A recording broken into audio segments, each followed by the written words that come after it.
So yesterday we have seen what is a joint and different types of joints. So we have stopped near the synovial joint. Means synovial joint is nothing but the joint which consists of a fluid inside it is known as synovial fluid. Majorly all the movements is because of the synovial joint. How many types are there? There are 6 types like gliding, hinge, ball and socket, pivot, ellipsoid and saddle. So let us go in detail like what are these joints. Gliding. What do you mean by glide or slide or planar? See, the gliding joint or the joints that allow only two or more flat or round bones to move freely simultaneously. What is it? Is gliding or sliding. So when two more, what happens? This is called as gliding. The bones do not rub or crush to one another. Why? Because it is a synovial joint. There is a joint. There is a fluid so that it will not crush. The gliding joints are also called as planar joints or the plane joints. These are the common types of synovial joints. These joints are found in those body parts where two different bones meet and slip over one another in any direction. Examples, the ankle joint to the lower and the intercarpal joint of the hands. What is saying? The intercarpal or the intercarpal joint of the. These are called as planar joints as the bones are mostly flat. Bones slide past each other in the gliding manner. It is non-axial joint as there is no rotatory motion around the axis. Clear? So what happens? They are small bones. Say if you are doing any movement, they are gliding over one another or they are sliding over one another. This is called as gliding joint. The next one is hinged. Hinge is nothing but the joint can be compared to a door. Hinge where the body movement is allowed only in one direction. It is a uniaxial joint in which the cylindrical end of the bone is fixed to the adjacent bone. You can see like ankles and elbow. You see this? What I am doing? This is hinged. Can I move it in the other direction? No. Here one end is fixed. What I am doing? I am able to do only in one direction. So generally, if you see, this is also like hinged. This end is moving, this end is fixed. Even this is like elbow and knee.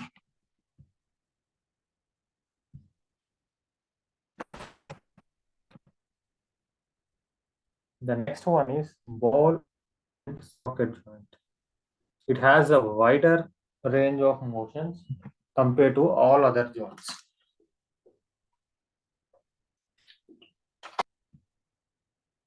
It has more wide range of motions.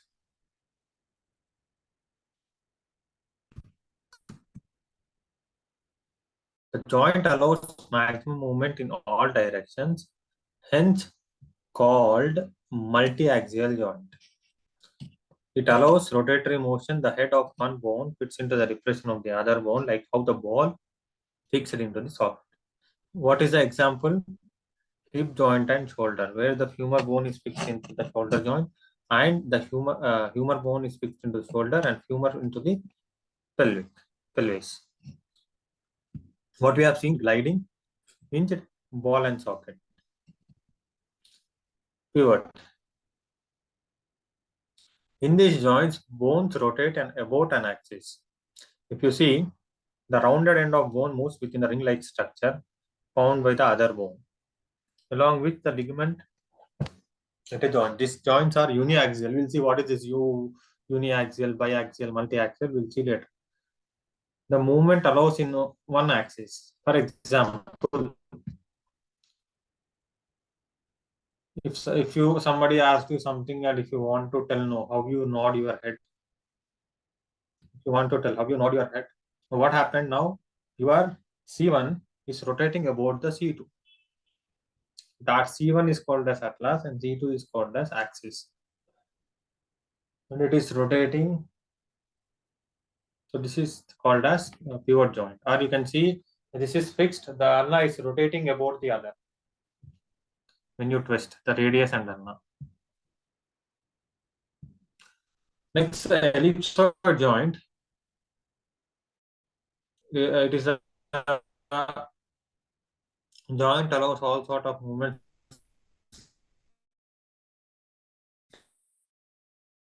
like stretching, bending side to side. Convex, which is convex into the depression of the concave end. Example is like radius and the bones of the wrist. One second.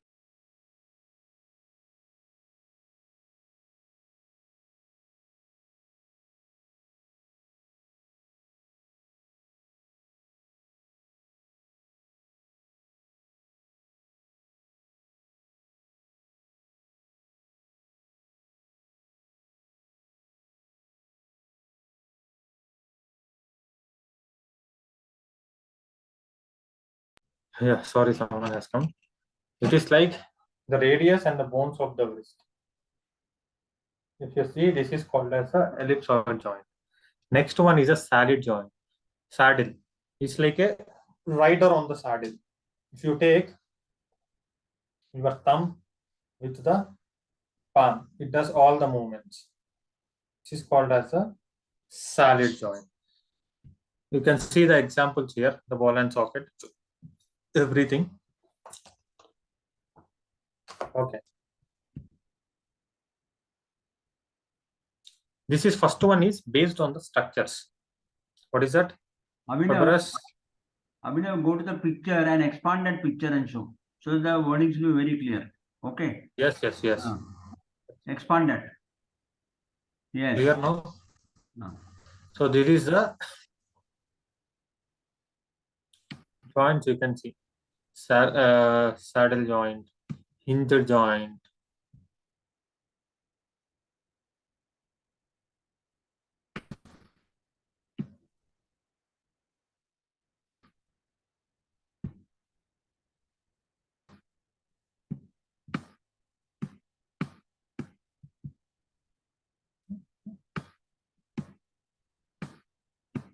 One second.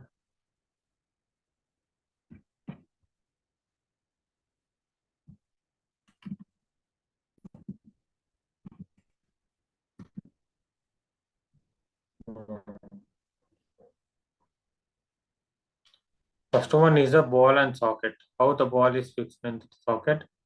Next, pivot joint between the radius and the wrist. These two are the ball and socket, shoulder and this.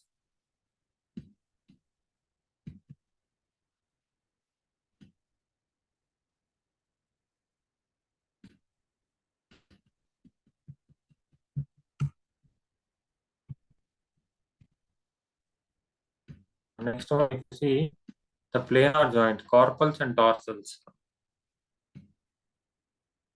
Here, the pivot joint between the C1 and C2, the hinge joint at the elbows and knees. The saddle joint is between the carpals and the thumb.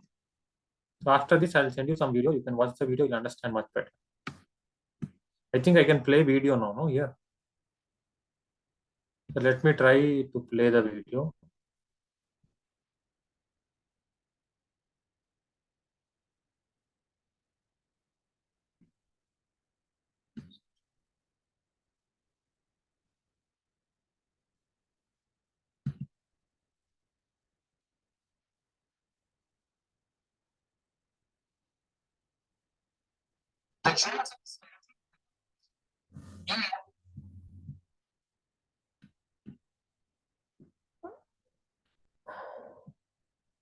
I'm just sharing.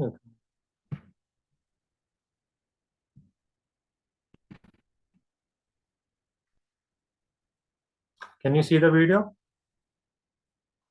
If audio or anything, please let me know. Audio clear?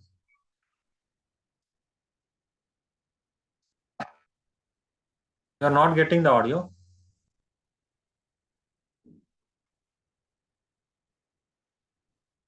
think it has to come, no?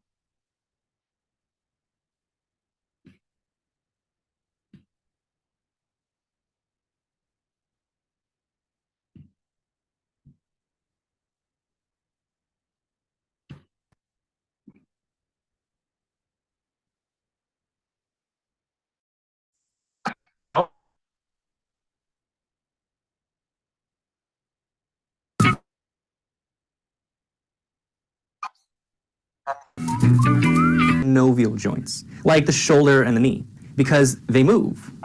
Joints that are fibrous and cartilaginous hardly move, and some, like the connection of the two pubic bones, don't move at all.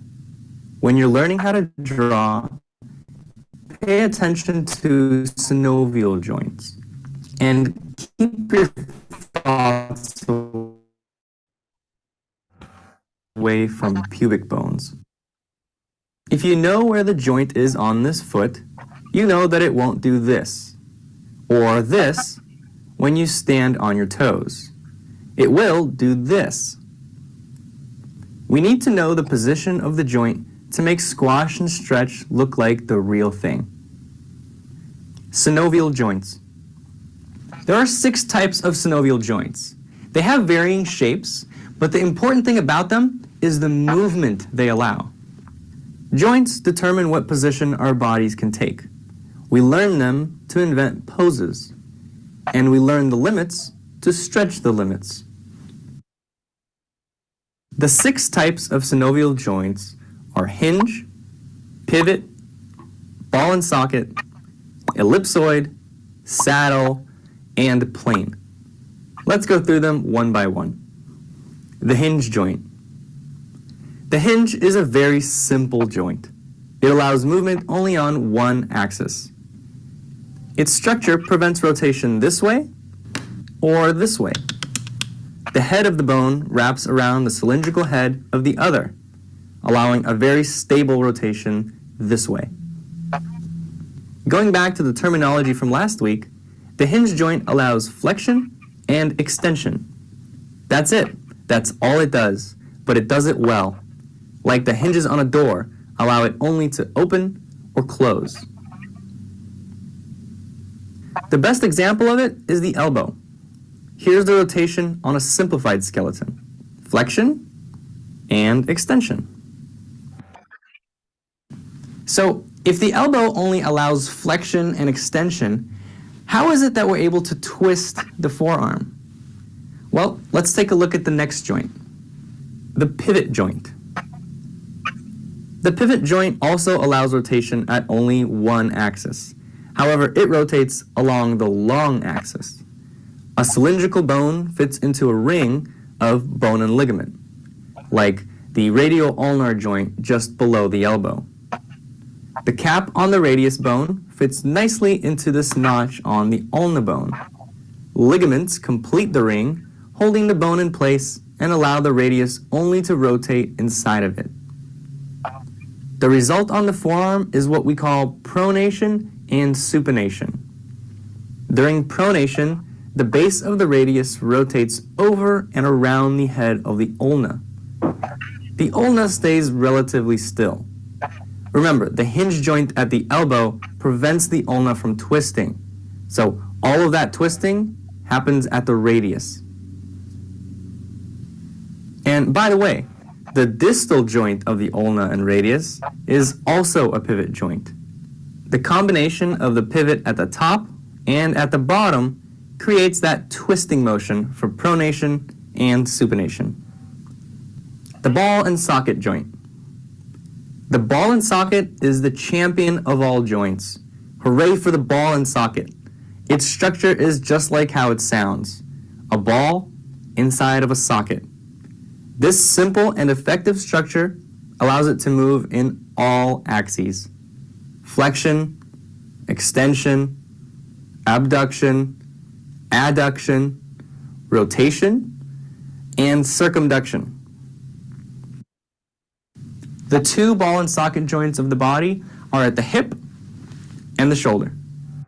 The hip has a deep socket, which gives it stability but limits some range of motion.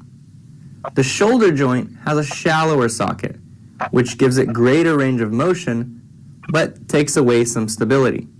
Maybe that's why a dislocated shoulder is so common. Ouch. The ellipsoid joint. The ellipsoid joint is very similar to a ball and socket. However, the ligaments and its oval shape prevent rotation. But it still has the ability to rotate on two axes, which allows flexion, extension, abduction, adduction, and circumduction. Circumduction is just a combination of all the others in a circular motion. The ball, or oval head, also slides inside the socket. When it rotates along the wider plane, you can see how it pops out too much from the socket, so it slides back into center. A great example of an ellipsoid joint is the wrist, also known as the radiocarpal joint. The group of carpal bones rotate inside the socket of the radius. The saddle joint. The saddle joint is similar to the ellipsoid, but the rotation is limited mostly because of the bone structure. The structure of the saddle is very interesting. Both bones have a concave and convex surface. Convex means the surface sticks out like a hill. Concave means the surface curves in like a hole or a cave. The concave plane of one fits on the convex plane of the other. It's like a 3D yin-yang, or a cowboy on a horse. The saddle makes the bottom piece, and the cowboy's legs make the top piece. The legs of the top piece, which wrap around the body of the bottom piece, allow a rotation this way. The body of the top piece can glide inside the legs of the bottom piece. So this unique structure allows the joint to flex, extend, abduct, adduct, circumduct, and very slightly rotate. An example of the saddle joint on the body is the carpometacarpal joint of the thumb. Let's see that baby in action. Finally, the plane joint. Not really as interesting as the others, but deserves our love anyway. It's basically two flat-ish surfaces, one on top of the other. These surfaces can glide or rotate. They usually come in groups, like the carpals of the hand and the tarsals of the foot. Ligaments hold these bones together, but might allow some rotation and gliding. Another plane joint is the acromioclavicular joint. That's the one between the clavicle and acromion process of the scapula. When we elevate in here, we'll adjust to keep the scapula vertical. The spine. I mentioned in the beginning that